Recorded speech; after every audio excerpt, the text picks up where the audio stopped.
Ka-blessings isang makasaysayang, hakbang ang muling pinangunahan ni Pangulong Ferdinand Bongbong Marcos Jr. Matapos niyang pangunahan, ang pagpapasinaya ng Citicorp Solar Batangas, buwan ang kauna-unahang solar base load power plant SA buong Pilipinas.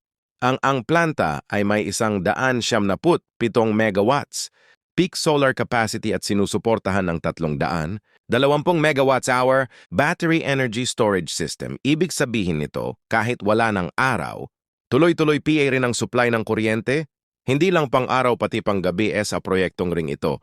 Inaasahang mahigit 158,300 kabahayan.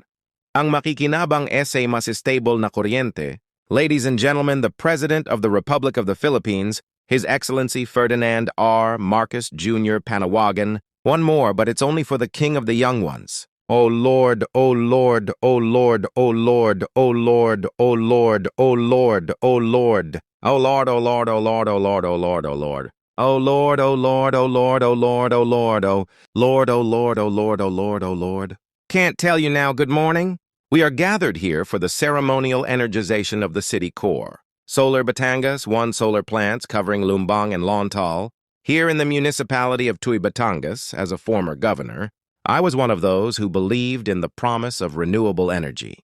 At the same time, I also saw how some clean energy technologies had begun to compete with agriculture for limited land, which threatened global food security. Many people may not know, but in my time as governor of Ilocos Norte, we put up the first commercial wind farm in Southeast Asia. Ganun ang aking paniniwala sa renewables. We have now moved more to the solar. Simply because the technology has improved, it is a little more affordable and especially with the development of the battery technology, one of the weaknesses always seen about renewable. And then for renewable, I include solar wind, even wave, collect or energy collection, all of these other renewables. Laging nagiging problema papano. Yung base load, yung base load is essentially for the industries and who run their factories at night because it is the cheapest rate. Ngayon pag hindi wala hindi na hindi walang araw at gabi walang balik nga tayo kagaya ng inay paliwanag. We go back to fossil fuel with the advent of actual reliable and viable energy. Battery technology, we can now get around that problem.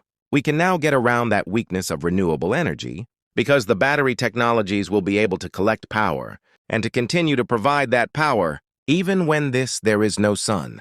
Even when mahina maulap halimbawa or umuulan. O may bagyo nandyan naman, yung mga baterya, kahit papano makakapagbigay PA rin ng kuryente para sa taong bayan. Today we just witnessed the energization of the first hybrid, agro-solar and battery storage system in the country that will bring hope for a safer and cleaner future, while at the same time helping secure our food supply. Another new feature of this project is the fact that they use the same land to grow crops, to grow vegetables, to grow agricultural products, so that the land is categorized as agro-energy, which is a new category altogether. So we have to work hard for the government to catch up. This is what we always be. The government has to catch up to the technology that our private sector partners are providing. Dito sa Batangas, pinapakita natin sa buong mundo na ang solar power ang daang tungo sa isang pangmatagalan at malinis na paraan ng pagbibigay. Liwanag ating mga tahanan at industriya kalumbangan and Nuntao Power Projects of Citicorp Solar Batangas. One gives us up to 197 megawatts of renewable energy, reinforced by a 320 megawatt-hour battery storage system. Ibig sabihin, makakapaghatid ito ng kuryente hanggang 158,000 kabahayan, mababawasan din ng higit sa 265,000 ang niladang carbon dioxide emission. Kada taon malaki-laki.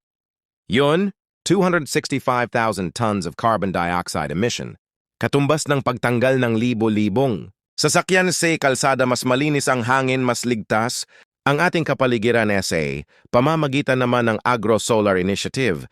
Nakikipag-ugnayan ang Citicorp ating mga magsasaka upang magtanim ilalim at paligid ng mga solar panel bukod nagagamit ng husto. Ang espasyo makakadagdag PA ito sa kita ng mga magsasaka at makakatulong PA sa pagtiyak natin sa supply ng pagkain.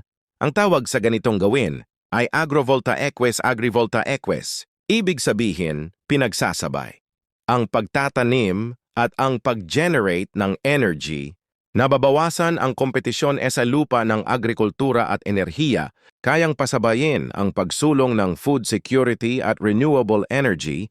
Patunay lang na kapag may malasakit may paraan, this project reminds us of the importance of working closely with the private sector.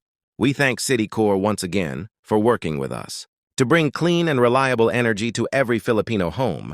We also look forward to the realization of Citicorp's goal to add 5 gigawatts of clean energy in the next 5 years, and you made the mistake of mentioning it. Mentioning the 5 gigawatts. Nabanggit mo na wala ng atrasan yan? Andyan si Secretary Sharon every time magbubukas kayo, ayan na kinakalkula niya, aabutin BA talaga nila. Yung 5 gigawatts o hindi. Well, sinasabi niya this year you will almost 1 gigawatt. And this will be the first gigawatt solar project in the Philippines. Wala pang ganitong scale at kung maipatuloy na nga 5 gigawatts in the next 5 years, habang ang Citicorp at iba pang mga investor ay patuloy na nagtatayo ng mga pasilidad na kagaya, nito gumagawa naman ang pamahalaan ng mga hakbang upang isulong at palawakin ang renewable energy sa ating bansa. Sa pamamagitan ng Energy Virtual One-Stop Shop at Green Lanes, pinapabilis at pinapadali natin ang proseso para sa mga renewable energy project. Sa katunayan, ang ilang proyekto ng Citicorp, tulad nito ay dumaan sa Green Lanes na makakapagbilis sa pagtutupad ng ganitong klaseng proyekto. Kasabay nito ang Department of Energy at iba pa po yung ahensya ng pamahalaan at ang NGCP ay patuloy na nagkakaisa upang matiyak na may sapat na transmission line at infrastruktura upang maihatid ang kuryente sa ating tahanan, paaralan at mga negosyo. So be assured that the Department of Energy will continue to implement measures that drive investments into the sector and to expedite the approval of renewable energy projects to our Ligas. I encourage you to strengthen your partnerships with investors so that more agro-solar projects can serve as models for both food and energy security. Ladies and gentlemen, the Philippines is open to the future. We are open to business and innovation. Our arms are open to a future where clean energy is a norm. Makakatiyak kayo na ang inyong pamahalaan ay patuloy na naghahanap ng mga paraan upang makabuo ng mas malinis na enerhiya na maibibigay, nating magbibigay ng liwanag sa ating bagong Pilipinas, isang maunlad na bagong Pilipinas para sa kasalukuyan at sa mga hinaharap ng ating mga susunod na henerasyon. Maraming salamat at mabuhay ang Citicorp Solar Batangas. Mabuhay ang bagong Pilipinas. Maraming salamat. Facility is a 125 megawatts peak solar with 360 megawatts hour battery. This is pioneering because through this plant, we're aiming to deliver power for 24 hours uninterrupted. We are very careful to maintain the agriculture intent of the land. We work in partnership with local partners. So we employ them, we provide the seeds where they can plant and grow high-value crops. And then kami na rin yung off-taker. So we help augment the income of the partners. Alam naman natin DBA yung BBM is pushing for renewable energy. So yung kanina sinabi ni Oliver yung 10 megawatt. Ano ibig sabihin nun? We're supplying directly to the bottleneck SA local, meaning embedded siya ho. It doesn't have to course through the grid. So ano ibig sabihin mas makakamura? Yung presyo at hindi siya fossil fuel-based, meaning wala ho tayong binabayaran na gasolina, so we're not susceptible to price increase. So this could be the new generation of power source, wherein the power cost is fixed and stable, hindi kung kailangan tumaas yung dollar. Yung peso bumaba tumataas ang presyo natin. So ito yung trust din ni President BBM. Our vision has been to supply pure, reliable, renewable energy for the Philippines. With this technology, we're starting to see that pwede pala, so we can already address the base load requirement of the Philippines. And we are here to continue to support the renewable energy transition program of the Department of Energy. And obviously, at the end of the day, consumer din kami, so our desire is to lower down cost of electricity to every Filipino household. Marami pong advantage tong Citicorp project na to. This will deliver, number one, MAGD deliver to 125 megawatts of solar power. Malinis na energy. Ang madideliver niya, makakailangan natin yan eh. We will always need more power for energy security. Second, this is the first of its kind in the country na yung solar power, base load power siya. Anong ibig sabihin ng base load power? Yun yung steady lang. Ang solar kasi paakyat pababa. Depende. Kung may clouds or gabi wala kang solar power. Pero ito naman dahil laki ng battery nila. Ang sobra na solar power SA umaga tinatago nila at ibabato nila sa gabi and they will deliver 50 megawatts of base load. Yun yung steady lang. 24 hours a day, 7 days a week, 365 days in a year, no? So ito 50 megawatts malaki. Yan. Malaking impact. Yan kasi tayo kasi konsumo lang natin sa bahay. Ilan lang naman 200 megawatts, 500 kilowatt hours or maliit lang.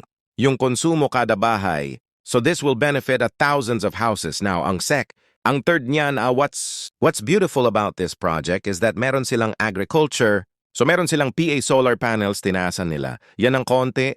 At magtatanim sila sa ilalim. So ngayon inikot nga namin, magtatanim sila ng sili or okra para testing muna.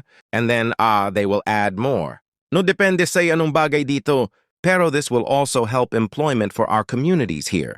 And also meron tayong mga produce na agriculture na mabebenta nila sa mga tindahan dito or in establishments in Metro Manila.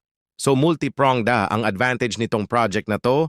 Ito po as a directive ng presidente natin, we are working hard so we can reach 35% of our energy mix na renewable energy. Ito po maganda po na directive to kasi hindi lang po nagsisigurado yung energy security natin, hindi lang po pero malinis PA na energy security. And the third point is indigenous. Atin to atin. Yung solar power. Atin din yung wind power tsaka water. No hydro. So this is a full circle. No, this is a good directive because it will benefit our country. No, it will benefit our country in several ways. So, kami po very inspired. Kami to reach the 35% by 2030. And I think our investors, our developers are also inspired. So, salamat po, Mr. President, for inspiring us to do good work.